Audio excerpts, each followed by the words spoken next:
चलिए अब इलेक्ट्रोकेमिस्ट्री में हमारा आज का टॉपिक है स्टैंडर्ड हाइड्रोजन इलेक्ट्रोड SHE और normal hydrogen electrode NHE। Both are same, चाहे आप उसे SHE बोलो चाहे NHE बोलो, स्टैंडर्ड हाइड्रोजन इलेक्ट्रोड बोलिए चाहे नॉर्मल हाइड्रोजन इलेक्ट्रोड बोलिए, दोनों सेम।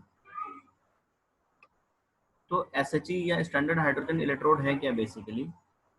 देखिए कुछ अलग नहीं है। हमने हाफ सेल की बात आपसे की थी। हम हाफ सेल किसको कहते हैं? किसी भी इलेक्ट्रोड को, चाहे वो मेटल का इलेक्ट्रोड हो और चाहे वो नॉन मेटल का इलेक्ट्रोड हो।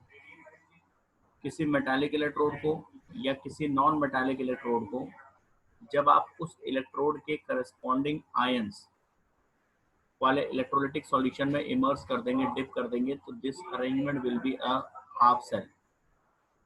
जैसे जिंक की रॉड को, जिंक का इलेक्ट्रोड Zn2+ आयंस वाले इलेक्ट्रोलिटिक सॉल्यूशन में इमर्स कर देंगे तो ये एक हाफ सेल है।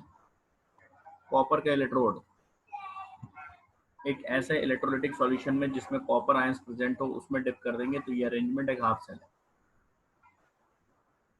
तो इसी तरह से जब हम हाइड्रोजन का इलेक्ट्रोड फॉर्म करेंगे, हाइड्रोजन का इलेक्ट्रोड कैसे फॉर्म करेंगे? हाइड्रोजन का हाफ सेल बनाएंगे। हाइड्रोजन का हाफ सेल कैसे बनाएंगे? हाइड्रोजन का हाफ सेल बनाएंगे हाइड्रोजन इलेक्ट्रोड को H+ आयंस वाले इलेक्ट्रोलिटिक सॉल्यूशन में डिप करके। हाइड्रोजन गैस का इलेक्ट्रोड बनाएंगे और उसको हम इमर्स करेंगे, डिप करेंगे ऐसे इलेक्ट्रोलिटिक सॉल्यूशन में जिसमें H+ आयंस हो। यानी सॉल्यूशन HCl का हो सकता है, H2SO4 का हो सकता है, HNO3 का हो सकता है। अब हमने आपसे एक बार और डिस्कस किया था कि किसी गैस का इलेक्ट्रोड हम कैसे बनाते हैं। मेटल्स के लिए तो बहुत आसान है, मेटल्स तो सॉलिड है, आप उसका इलेक्ट्रोड यानी उसकी रॉड बना सकते हैं। लेकिन गैस का इलेक्ट्रोड कैसे बनाते हैं अनन्या? एक सपोर्टिंग सिलेंडर यूज करके। यस, गैस सॉलिड की तरह नहीं कि उनको कट किया और उनका एक सिलेंडर बन गया, या सॉरी उनका एक इलेक्ट्रोड फॉर्म हो गया। तो गैस का इलेक्ट्रोड बनाने के लिए हमें एक सपोर्टिंग सिलेंडर लेना पड़ेगा इनर्ट मटेरियल का, लाइक प्लैटिनम, पोरस सिलेंडर। और उस पोरस सिलेंडर में उस गैस को फिल कर देंगे ताकि उन पोर्स के थ्रू वो रिडक्शन या ऑक्सीडेशन में पार्टिसिपेट कर सके गैस। तो इस तरह से गैस का, हाइड्रोजन गैस का हम इलेक्ट्रोड बनाएंगे। प्लैटिनम के पोरस सिलेंडर में हाइड्रोजन गैस को फिल करेंगे और स्टैंडर्ड इलेक्ट्रोड बनाइए हाइड्रोजन का। स्टैंडर्ड इलेक्ट्रोड का मतलब है कि 298 kelvin temperature, 25 degree Celsius temperature maintain करिए। 1 atm प्रेशर, हाइड्रोजन को जो आप फिल करेंगे सिलेंडर के अंदर, वो 1 atm प्रेशर रखिए हाइड्रोजन का सिलेंडर के अंदर। And 1 molar concentration of H+ ions रखिए। हाइड्रोजन आयन का कॉन्सेंट्रेशन इलेक्ट्रोलिटिक सॉल्यूशन में 1 मोलर रखिए। जब आप एक स्टैंडर्ड हाइड्रोजन इलेक्ट्रोड प्रिपेयर करेंगे, स्टैंडर्ड हाफ सेल प्रिपेयर करेंगे हाइड्रोजन का, इसी को हम स्टैंडर्ड हाइड्रोजन इलेक्ट्रोड कहते हैं, SHE। तो SHE क्या है? SHE बेसिकली हाइड्रोजन का हाफ सेल है, लेकिन स्टैंडर्ड कंडीशन में, यानी टेम्परेचर 298 केल्विन हो, प्रेशर हाइड्रोजन गैस का प्लैटिनम सिलेंडर के अंदर 1 atm हो, और इलेक्ट्रोलिटिक सॉल्यूशन में H+ आयन का कॉन्सेंट्रेशन 1 मोल पर लीटर या 1 मोलर, इसी को SHE कहते हैं, स्टैंडर्ड हाइड्रोजन इलेक्ट्रोड। क्लियर हो गया? What is SHE? SHE is a half cell of hydrogen, standard half cell of hydrogen। इसी को नॉर्मल हाइड्रोजन इलेक्ट्रोड भी कहते हैं। एक इंपॉर्टेंट पॉइंट SHE के केस में, स्टैंडर्ड हाइड्रोजन इलेक्ट्रोड के केस में, जो electrode potential conventionally, electrode potential standard hydrogen electrode का इलेक्ट्रोड पोटेंशियल 0 वोल्ट लिया गया, या 0 वोल्ट हम लोग कंसिडर करते हैं। ध्यान सुनिएगा, हाइड्रोजन का standard electrode potential 0 volt conventionally हम लोग लेते हैं। लेकिन ये स्टैंडर्ड हाइड्रोजन इलेक्ट्रोड की बात है। अगर केवल हाइड्रोजन इलेक्ट्रोड हम बनाते हैं, स्टैंडर्ड कंडीशन नहीं है। स्टैंडर्ड कंडीशन नहीं होने का क्या मतलब है? मतलब ये है कि जो हमारे स्टैंडर्ड कंडीशंस हैं उनमें से कोई भी अगर एक कंडीशन फुलफिल नहीं हो रही है तो वो स्टैंडर्ड इलेक्ट्रोड ऑफ हाइड्रोजन नहीं है। जैसे सब कुछ सही है, टेम्परेचर 298 केल्विन नहीं लिया हमने, मेंटेन नहीं रखा, या हाइड्रोजन गैस का प्रेशर प्लैटिनम सिलेंडर में 1 atm नहीं रखा, या जो मोलर कॉन्सेंट्रेशन है H+ आयन का इलेक्ट्रोलिटिक सॉल्यूशन में वो 1 मोल पर लीटर नहीं रखा, इनमें से कोई एक कंडीशन या मोर देन वन, एक से ज्यादा कंडीशन, मल्टीपल कंडीशंस, जो स्टैंडर्ड इलेक्ट्रोड की कंडीशंस हैं उसमें से कोई एक कंडीशन या एक से ज्यादा कंडीशंस अगर फुलफिल नहीं हो रही हैं तो इसका मतलब वो स्टैंडर्ड इलेक्ट्रोड नहीं। और नॉन स्टैंडर्ड कंडीशन में हाइड्रोजन इलेक्ट्रोड का इलेक्ट्रोड पोटेंशियल जीरो नहीं लेना है। ध्यान सुनिए, हाइड्रोजन का इलेक्ट्रोड पोटेंशियल हम जीरो लेंगे लेकिन तब जब स्टैंडर्ड इलेक्ट्रोड ऑफ हाइड्रोजन हमने बनाया। नॉन स्टैंडर्ड कंडीशन में हाइड्रोजन का इलेक्ट्रोड पोटेंशियल जीरो नहीं होगा, it has some value, non zero होगा। क्लियर हो गया? जैसे आपने हाइड्रोजन का इलेक्ट्रोड बनाया, 298 केल्विन टेम्परेचर मेंटेन किया, 1 atm प्रेशर पे हाइड्रोजन को फिल किया, लेकिन 2 मोलर कॉन्सेंट्रेशन है H प्लस आयन का।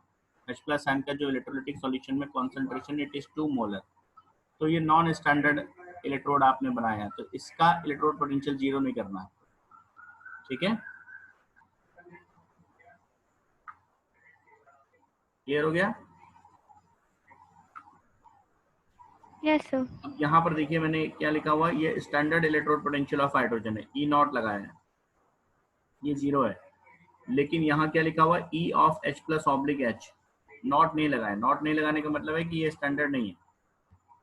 ठीक है, तो नॉट, ई नॉट नहीं लगाया, या नॉन स्टैंडर्ड कंडीशन में इलेक्ट्रोड पोटेंशियल जीरो नहीं है, it is non zero. Clear हो गया? Yes sir. तो ये SHE है, ये हमने हाइड्रोजन का इलेक्ट्रोड बनाया। देखिए हाइड्रोजन गैस को 1 बार प्रेशर पे, स्टैंडर्ड के लिए जनरली 1 बार लेते हैं, बट प्रैक्टिकली 1 बार और 1 atm लगभग सेम वैल्यू होती है, तो 1 atm भी कह सकते हैं। और देखिए 1 मोलर कॉन्सेंट्रेशन रखा है हमने H प्लस आयन का, प्लैटिनम सिलेंडर के अंदर इसको फिल किया। This is SHE। अब इस SHE का एप्लीकेशन क्या है, इस SHE का हमारे लिए पर्पस या यूज क्या है? इसका बहुत अच्छा एक एप्लीकेशन है, measurement of standard electrode potential. आपके पास एक अननोन एलिमेंट है और उसका इलेक्ट्रोड पोटेंशियल आपको नहीं पता है, हमें फाइंड करना है। मान लो जिंक है, तो थोड़ी देर के लिए ये मान लेते हैं, भले ही आपको जिंक का इलेक्ट्रोड पोटेंशियल मालूम हो, हम थोड़ी देर के लिए ये एज्यूम कर लेते हैं कि हमें जिंक का इलेक्ट्रोड पोटेंशियल या स्टैंडर्ड इलेक्ट्रोड पोटेंशियल नहीं मालूम है, और हम जिंक का स्टैंडर्ड इलेक्ट्रोड पोटेंशियल फाइंड करना चाहते हैं। जिंक से हमारा मतलब है किसी भी अननोन एलिमेंट का, किसी भी अननोन मेटल का स्टैंडर्ड रिडक्शन इलेक्ट्रोड पोटेंशियल हम फाइंड करना चाहते हैं। कैसे करेंगे? देखिए यहाँ पर SHE का यूज होगा। बेसिकली आपको जिसका standard reduction electrode potential find करना है, जैसे यहाँ जिंक का करना है, उसका एक हाफ सेल बना लीजिए। आपको जिंक का इलेक्ट्रोड पोटेंशियल फाइंड करना है, आप जिंक का स्टैंडर्ड हाफ सेल बना लीजिए। स्टैंडर्ड हाफ सेल मतलब जिंक इलेक्ट्रोड को जिंक 2 प्लस के 1 मोलर कॉन्सेंट्रेशन वाले सॉल्यूशन में आप इमर्स कर दीजिए 298 केल्विन टेम्परेचर। तो जिंक का एक स्टैंडर्ड हाफ सेल हमने बना लिया। कॉपर का अगर हमें फाइंड करना है, कॉपर का बना लिया। और एक हमने ले लिया SHE, जो भी हमने बात की थी, स्टैंडर्ड हाइड्रोजन इलेक्ट्रोड, या हाइड्रोजन के इलेक्ट्रोड ले लिया, और इस जिंक के इलेक्ट्रोड को SHE के साथ कनेक्ट कर दिया, और बीच में यहाँ पर एक गैल्वेनोमीटर लगा दिया जिससे हम डिफ्लेक्शन नोट कर सकते हैं, और यहाँ सॉल्ट ब्रिज लगा दिया। मतलब SHE को और उस एलिमेंट को जिसका आपको रिडक्शन पोटेंशियल फाइंड करना है, उन दोनों के स्टैंडर्ड हाफ सेल बनाकर आपने उनको कनेक्ट करके कंप्लीट सेल बना दिया, स्टैंडर्ड कंप्लीट सेल। इस सेल का EMF कितना है वो इस वोल्टमीटर से आपको मिल जाएगा। ठीक है, इस वोल्ट, देखिए आपने दोनों हाफ सेल स्टैंडर्ड लिए, ये ध्यान रखना है।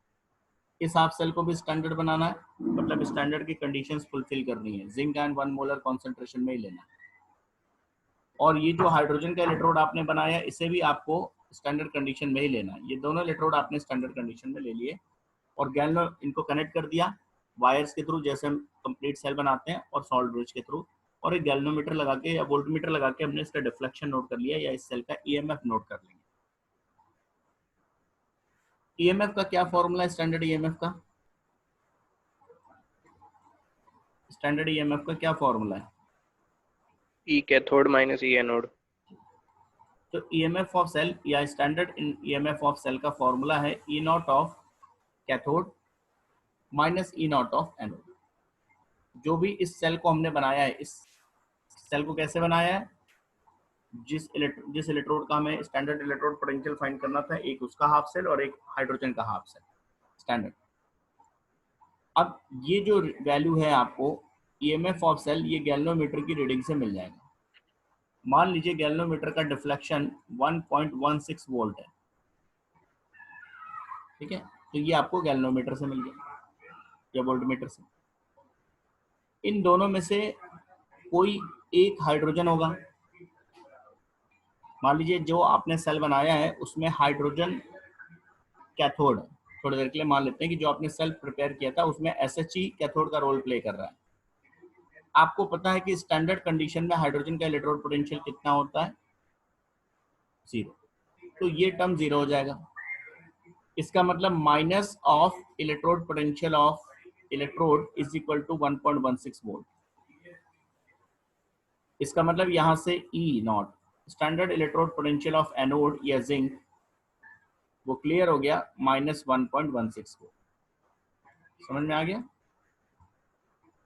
क्योंकि ईएमएफ आपको वोल्टमीटर से मिल जाएगा और ई कैथोड माइनस ई एनोड में से एक टर्म 0 हो जाएगा। तो दूसरे टर्म की वैल्यू यानी जो अननोन इलेक्ट्रोड था उसका स्टैंडर्ड इलेक्ट्रोड पोटेंशियल मिल गया। अब थोड़ी देर के लिए हम एज्यूम कर लेते हैं कि जो आपने सेल बनाया था उसमें जो SHE था वो कैथोड ना होके एनोड था। SHE मान लेते हैं यहां पर था, SHE एनोड का रोल प्ले कर रहा था, तो ये टर्म 0 हो जाएगा। उस केस में जो हमारा इलेक्ट्रोड है उसका electrode potential directly plus 1.16 volt हो जाएगा, माइनस की जगह प्लस हो जाएगा वो, क्योंकि डायरेक्टली ये वैल्यू दे देगा, आपको मिल जाएगा। तो इस तरीके से हम किसी भी इलेक्ट्रोड का standard reduction electrode potential easily find कर सकते हैं, उसको SHE के साथ कनेक्ट करके कंप्लीट सेल बना के। अब आपके मन में एक क्वेश्चन आ रहा होगा कि ये हमें कैसे मालूम चलेगा कि जो हमने SHE लिया या जो हमने सेल प्रिपेयर किया है उस सेल में SHE का रोल क्या है? उस SHE स्टैंडर्ड हाइड्रोजन इलेक्ट्रोड उस सेल में कैथोड का रोल प्ले कर रहा है कि एनोड का रोल प्ले कर रहा है? ये हमें कैसे मालूम चलेगा? हमें कैसे मालूम किस टर्म को 0 करना है? ठीक है, ये आ रहा है क्वेश्चन आपके माइंड में? बोलिए।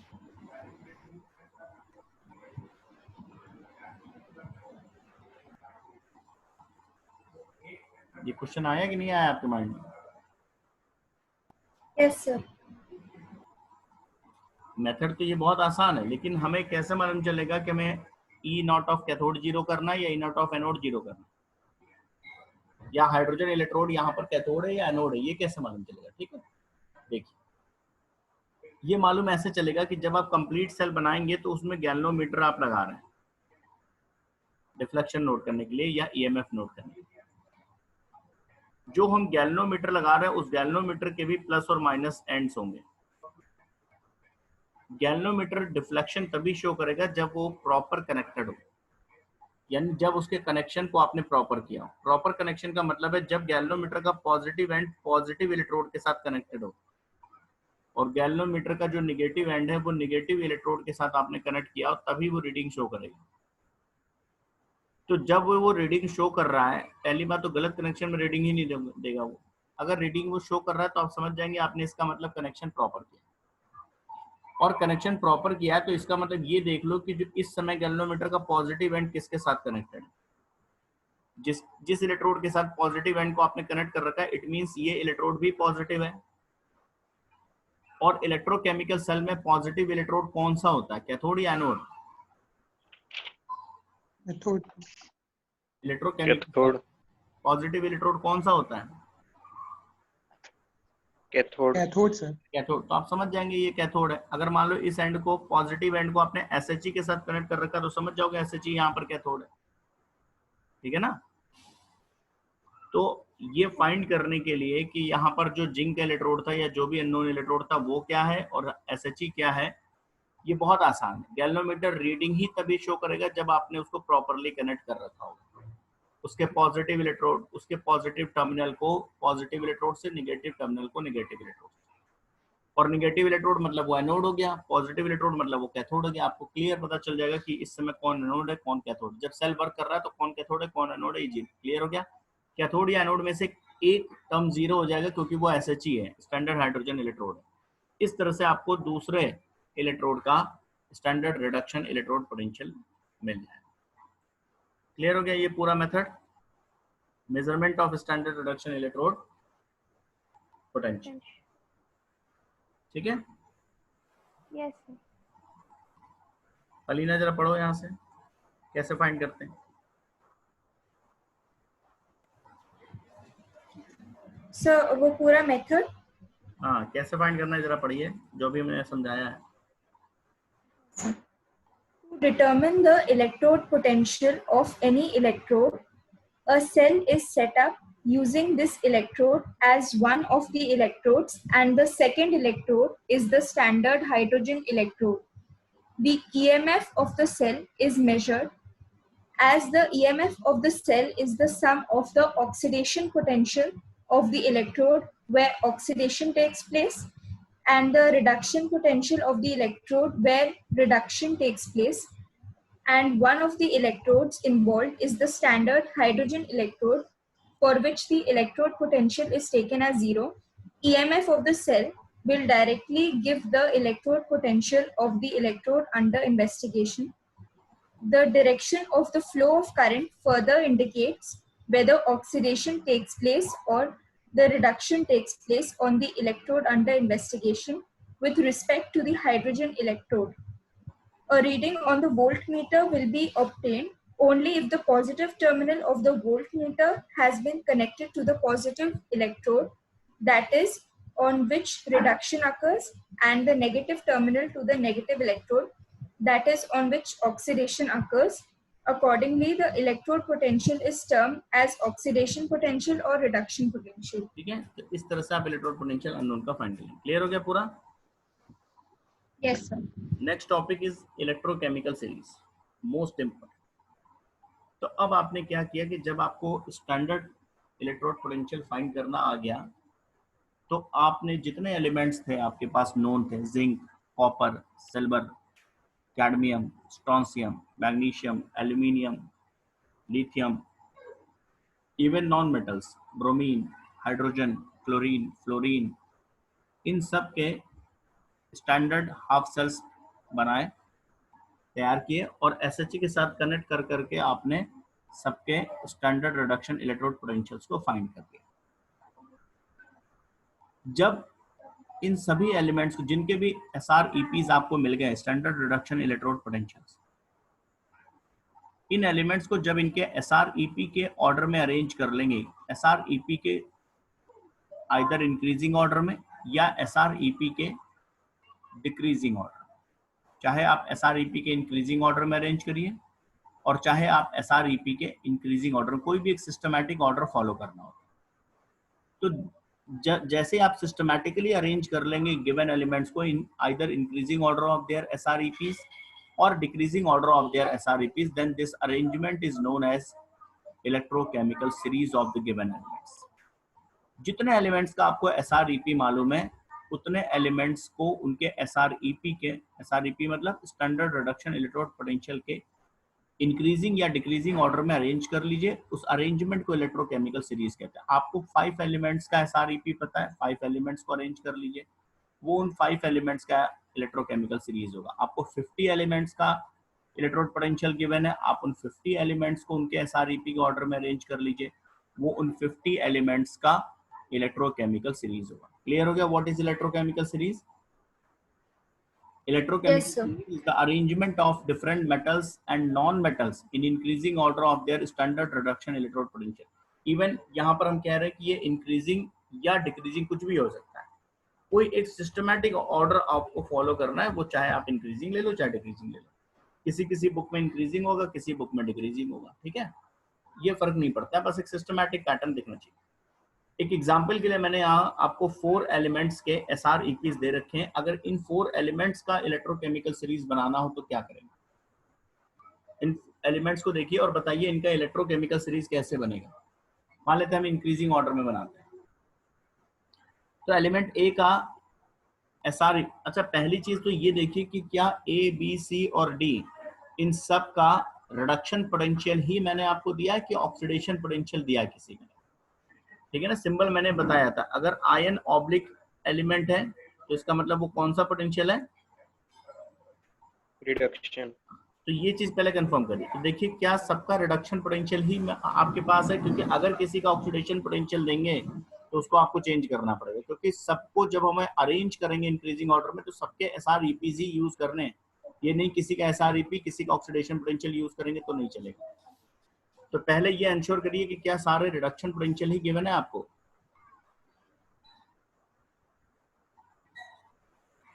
बोलिए। Yes sir. अब यस सर। इंक्रीजिंग ऑर्डर में अरेंज करेंगे तो इसमें से लीस्ट कौन है, So D. D. D. B sir. सबसे पहले हमने लिखा डी, उसके बाद B. B, then A A. A, then C C. तो ये इन 4 एलिमेंट्स का इलेक्ट्रोकेमिकल सीरीज हो गया। क्लियर हो गया, समझ में आई बात। Is the Yes, sir. Electrochemical series of 4 elements of the given 4 elements, ठीक है। तो ये होता है इलेक्ट्रोकेमिकल सीरीज का मतलब। और ज्यादा एलिमेंट्स हैं उनको अरेंज कर लीजिए, वो हो गया इलेक्ट्रोकेमिकल सीरीज। यहाँ पर मैंने आपको एक स्पेस दिया हुआ है, इस स्पेस में आपके नोट्स में भी ये स्पेस है पूरे पेज का। इस स्पेस में आपको एक इलेक्ट्रोकेमिकल सीरीज कॉपी करना है, आपके बुक में गिवन होगा, आपके एनसीईआरटी में गिवन होगा, रेफरेंस बुक में गिवन होगा। उस इलेक्ट्रोकेमिकल सीरीज को कॉपी करिए। इसलिए मैंने आपको ये कॉपी करने के लिए वर्क दिया हुआ है कि जब हम कॉपी करेंगे तो हमें एक आइडिया लगेगा कि किस एलिमेंट का क्या एसआरईपी है। और वैल्यूज उतनी इंपॉर्टेंट नहीं है जितना रिलेटिव पोजीशन आपके लिए इंपॉर्टेंट। हमें वैल्यूज एग्जैक्टली याद हो या ना हो, लेकिन हमें रिलेटिव पोजीशन का एक आइडिया होना चाहिए। हमें ये मालूम होना चाहिए कि लिथियम का एसआरईपी सोडियम से कम है या ज्यादा। इलेक्ट्रोकेमिकल सीरीज में वो सोडियम से पहले आएगा कि बाद में आएगा, रिलेटिव पोजीशन। हाइड्रोजन से बाद में कॉपर आएगा कि हाइड्रोजन के पहले कॉपर आएगा। लेड बाद में आएगा कॉपर के या कॉपर से पहले उसकी पोजीशन। मतलब इनके रिलेटिव पोजीशंस क्या है, एक दूसरे के रिस्पेक्ट में किसका एसआरईपी कम है किसका ज्यादा है, इस पे फोकस आपको ज्यादा करना है। एग्जैक्ट वैल्यूज हमारे लिए इंपॉर्टेंट नहीं है। आपकी बुक में एग्जैक्ट वैल्यूज दी होंगी, आप इवन चाहो तो वैल्यूज छोड़कर केवल उनका ऑर्डर भी नोट कर सकते हैं और उस ऑर्डर को याद करना है। आप जैसे कई सारी चीजों को कुछ न कुछ स्टोरी बनाकर याद कर लेते हो, तो किसी भी एक स्टोरी के थ्रू आप याद कर लेंगे कि कौन सा एलिमेंट पहले कौन सा बाद में। जैसे मैं आपको बताऊं तो सबसे पहले सबसे जो कम वैल्यू आती है वो लिथियम की आती है, जब उसमें देखेंगे। तो जैसे मैंने अभी याद कर रखा है, तो आप अपने खुद से याद करेंगे इलेक्ट्रोकेमिकल सीरीज को। लिथियम आता है, देन पोटेशियम आता है, देन बेरियम आता है, स्ट्रोंशियम आता है, सोडियम आता है, मैग्नीशियम आता है, इस तरह से ऑर्डर करते हैं। तो ये आप बुक से देखकर बनाइएगा, ये आपका वर्क है, होमवर्क है। और रिलेटिव पोजीशन को ध्यान दीजिएगा, और क्या क्या ध्यान देना वो भी मैं बता रहा हूँ। सब कुछ अगर आप नहीं ध्यान दे सकते तो कुछ इंपॉर्टेंट एलिमेंट्स के रिलेटिव पोजीशन तो जरूर देखिएगा। जैसे इंपॉर्टेंट एलिमेंट्स में जिंक है, कॉपर है, जिनसे हम ज्यादा फैमिलियर है, आयरन है, इनका रिलेटिव पोजीशन देखिएगा।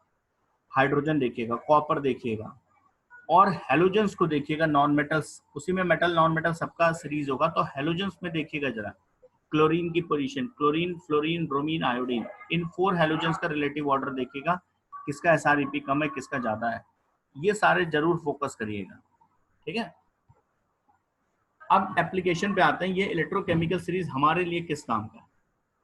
नंबर 1, जो भी हमारे पास इलेक्ट्रोकेमिकल सीरीज हम पढ़ेंगे, उस इलेक्ट्रोकेमिकल सीरीज का पहला यूज है to compare the relative oxidising and reducing powers. ये कंपेयर करना कि एलिमेंट्स का ऑक्सीडाइजिंग और रिड्यूसिंग पावर क्या है, कौन सा एलिमेंट बेटर रिड्यूसिंग एजेंट है, कौन बेटर ऑक्सीडाइजिंग एजेंट है, कौन सा एलिमेंट रिड्यूस कर सकता है दूसरे को, कौन एलिमेंट दूसरे को ऑक्सीडाइज कर सकता है। ये जो टेंडेंसी है ऑक्सीडाइजिंग और रिड्यूसिंग पावर से, ये SR EP वैल्यू पे डिपेंड करता है। और इन जनरल क्या होता है कि जो रिड्यूसिंग पावर होता है एलिमेंट्स का, वो उनके SR EP के इनवर्सली प्रोपोर्शनल होता है। मतलब कि जब हम इलेक्ट्रोकेमिकल सीरीज को देखेंगे तो जिसका SR EP हमें कम मिलेगा, और कम का मतलब विद साइन देखिएगा, मैग्नीट्यूड केवल नहीं। जैसे मान लीजिए कहीं पर वैल्यू आती है -2.83, एक SR EP मिलता है -2.83, ठीक है, और एक SR EP मान लीजिए मिलता है -2.60, तो किसकी वैल्यू कम है यहाँ पे? 2.60 कौन सा SR EP कम है? 2.60 -2.60 -2.83, ये कम वैल्यू हुआ ना।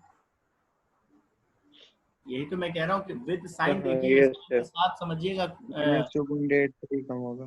है ना, -2.83 वैल्यू कम है क्योंकि नेगेटिव साइन लगा हुआ है ना, ठीक है। अगर यही दोनों पॉजिटिव वैल्यूज होती तो वैल्यू कौन सी कम होती? 2.60 तो आप वैल्यूज को देखते समय ध्यान समझिएगा, अगर नेगेटिव वैल्यूज है तो नेगेटिव नंबर्स आपको पता है कैसे माइनस, कौन ग्रेटर है कौन स्मॉलर, ये आपको नेगेटिव वैल्यूज में देखना आना चाहिए। नेगेटिव वैल्यूज के केस में क्या होता है, जहां पर हायर मैग्नीट्यूड, जहां पर ज्यादा मैग्नीट्यूड है, वो वैल्यू कम हो जाएगी, नेगेटिव अगर साइन है तो, ठीक है। तो SR EP के इनवर्सली प्रोपोर्शनल है रिड्यूसिंग पावर, यानी आप अपने इलेक्ट्रोकेमिकल सीरीज में देखेंगे तो जिसका SR EP लीस्ट होगा, सबसे कम होगा, इसका मतलब वो बेस्ट रिड्यूसिंग एजेंट है, उसमें रिड्यूसिंग पावर बहुत अच्छा है, वो इलेक्ट्रोकेमिकल सीरीज के बाकी सभी एलिमेंट्स को इजीली रिड्यूस कर सकता है, ठीक है। और जिसका SR EP जितना ज्यादा होगा, इसका मतलब वो उतना ही वीक रिड्यूसिंग पावर वाला एलिमेंट है, या वो रिड्यूस नहीं कर सकता दूसरों को, उसकी कैपेसिटी या कैपेबिलिटी कम है। ऐसे ही जो ऑक्सीडाइजिंग पावर है, ऑक्सीडाइज करने की पावर, आप समझ गए, इसके जस्ट अपोजिट होगा। अगर हम ऑक्सीडाइजिंग पावर की बात करें तो क्या होगा, आप खुद लिख सकते हैं, यहाँ पर एक स्पेस में आपको दे रहा हूँ, आप ऑक्सीडाइजिंग पावर के लिए खुद लिख सकते हैं। ऑक्सीडाइजिंग पावर क्या होगा, SR EP के डायरेक्टली प्रोपोर्शनल होता है। अगर आपको एलिमेंट्स का ऑक्सीडाइजिंग पावर चेक करना है तो आप उनको SR EP के ऑर्डर में लगा दीजिए। SR EP जिसका ज्यादा होगा वो बेटर ऑक्सीडाइजिंग एजेंट होगा, लेकिन रिड्यूसिंग पावर में इनवर्सली रिलेटेड है, जितना कम SR EP उतना अच्छा रिड्यूसिंग एजेंट। अब जब आप इलेक्ट्रोकेमिकल सीरीज देखेंगे एक सिस्टमैटिक ऑर्डर में, तो रिलेटिव पोजीशन का तो आइडिया आपको लग जाएगा, किसका SR EP कम है किसका ज्यादा। एग्जैक्ट वैल्यू क्या है वो बात की बात है, बट किसका SR EP कम है किसका ज्यादा ये पता चल जाएगा। तो आप खुद कैसे बता सकते हो कि कौन किसको रिड्यूस कर सकता है, कौन किसको ऑक्सीडाइज कर सकता है, ठीक है। एक एग्जांपल के लिए मैंने आपको एक क्वेश्चन दिया हुआ है, क्लियर, समझ में आई बात, समझ में आ गया? Yes sir. बोलिए। Yes sir. एग्जाम्पल के लिए मैंने आपको कुछ एलिमेंट्स के इलेक्ट्रोड पोटेंशियल्स दे रखे हैं, और मैंने आपसे कहा है कि आप अरेंज करो इन एलिमेंट्स को in increasing order of there reducing power. बताइए क्या होगा। सर पहले C वाला होगा। मैंने आपको यहाँ पर कुछ एलिमेंट्स दे रखे हैं और आपसे एक क्वेश्चन पूछा मैंने कि इन एलिमेंट्स को इनके रिड्यूसिंग पावर में अरेंज करके बताइए।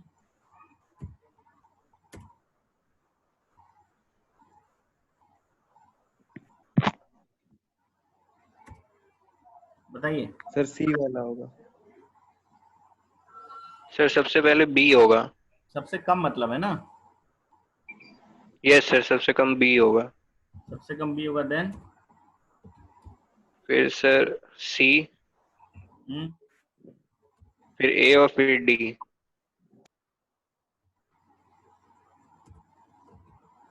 सही है। B क्यों सबसे कम होगा?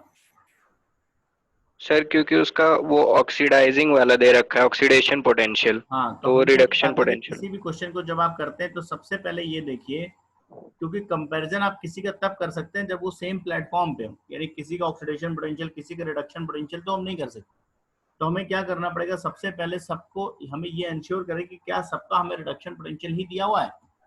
तो आप जरा यहाँ पर देखिएगा A2 प्लस ऑब्लिक A, इसका मतलब ये रिडक्शन पोटेंशियल है।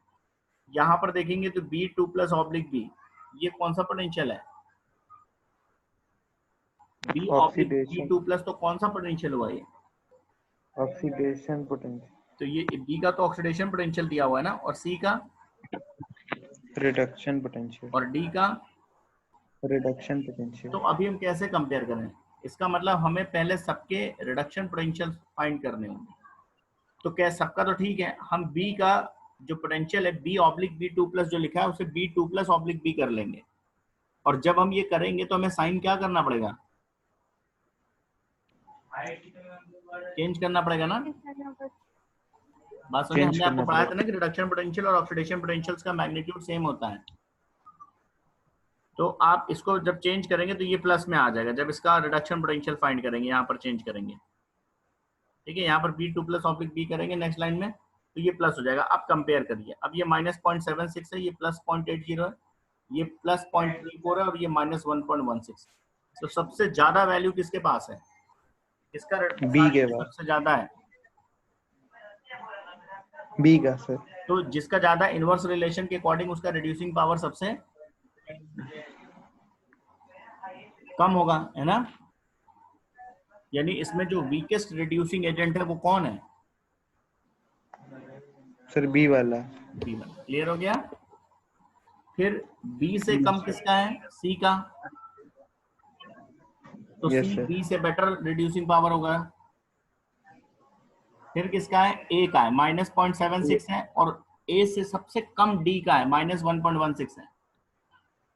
तो जिसका सबसे कम SREP है, इसका मतलब वो मोस्ट पावरफुल रिड्यूसिंग एजेंट है। क्लियर।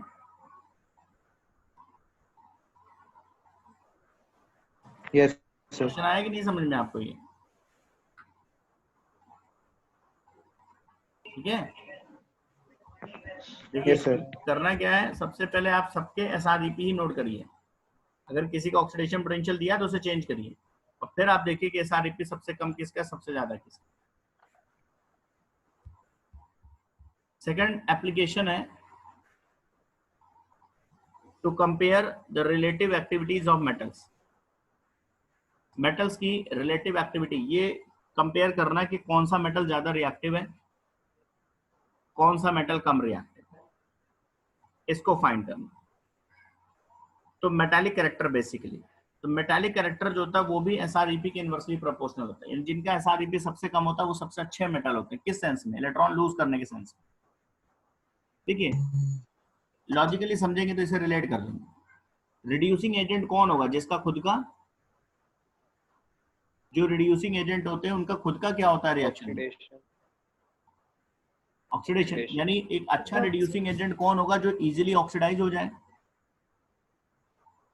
ठीक है, और ऑक्सीडेशन क्या डिफाइंड है इलेक्ट्रॉनिक कॉन्सेप्ट में, इलेक्ट्रॉन लूज करना या इलेक्ट्रॉन गेन करना। तो इलेक्ट्रॉन लूज करना। यानी एक अच्छा रिड्यूसिंग एजेंट वो होगा जो इजीली ऑक्सीडाइज हो जाए, और इजीली ऑक्सीडाइज वो होगा जो इजीली इलेक्ट्रॉन लूज कर ले। Yes, और sir. इलेक्ट्रॉन लूज करना ही तो मेटालिक कैरेक्टर है। Yes, sir. तो इसका मतलब जो जल्दी इलेक्ट्रॉन लूज करेगा वो अच्छा मेटल भी होगा। ठीक है, Yes. इसका मतलब जो अच्छे रिड्यूसिंग एजेंट्स होते हैं वो अच्छे मेटल भी होंगे। क्लियर। और इसीलिए मेटालिक कैरेक्टर भी देखिए just like reducing power SREP के इनवर्सली रिलेटेड है। समझ में आई बात logically. Yes sir. Reducing agent कौन होगा, जो खुद ऑक्सीडाइज हो जाए। ऑक्सीडाइज कौन होगा, जो इलेक्ट्रॉन लूज कर ले। इलेक्ट्रॉन जो लूज करेगा वो अच्छा मेटल भी होगा, क्योंकि मेटालिक कैरेक्टर ही है इलेक्ट्रॉन लूज करना।